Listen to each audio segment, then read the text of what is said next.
দুবাইয়ে এমিরেটস রোডে এক ভয়াবহ সড়ক দুর্ঘটনায় অন্তত ৭ জনের প্রাণহানি ঘটেছে। নিহতদের মধ্যে বেশ কয়েকজন প্রবাসী শ্রমিক রয়েছেন। যান্ত্রিক ত্রুটির কারণে মাঝ রাস্তায় দাঁড়িয়ে থাকা একটি ট্রাকে মিনিবাসের সজোরে ধাক্কা লাগলে এই মর্মান্তিক ঘটনা ঘটে। দুবাই পুলিশের ট্রাফিক বিভাগের পরিচালক ব্রিগেডিয়ার ঝুমা সালেম জানান, মিনিবাস চালক পর্যাপ্ত সতর্ক ছিলেন না এবং তিনি নিরাপদ দূরত্ব বজায় রাখতে ব্যর্থ হয়েছিলেন। এর ফলে নিয়ন্ত্রণ হারিয়ে বাসটি ট্রাকের পেছনে সরাসরি আঘাত করে। এই দুর্ঘটনায় মোট ৭ জন ঘটনাস্থলেই প্রাণ হারিয়েছেন এবং আরও ৯ জন আহত হয়েছেন।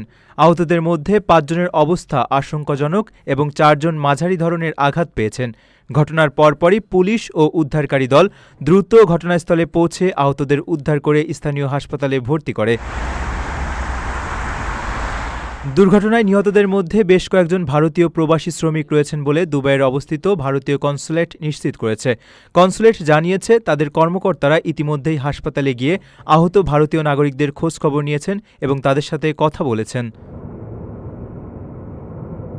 প্রবাসীর সিটিতে চলছে বহুল আলোচিত ফ্রি ফ্ল্যাট অফার, অর্থাৎ আপনি যে টাকা দিয়ে এখন ফ্ল্যাট কিনবেন ৫ বছর পর সেই সম্পূর্ণ টাকা ফেরত পাবেন, আর সেই সাথে পাচ্ছেন একটি ফ্ল্যাট একদম ফ্রি। অফারটি সীমিত সময়ের জন্য, তাই দ্রুত যোগাযোগ করুন স্ক্রিনে দেওয়া নাম্বারে।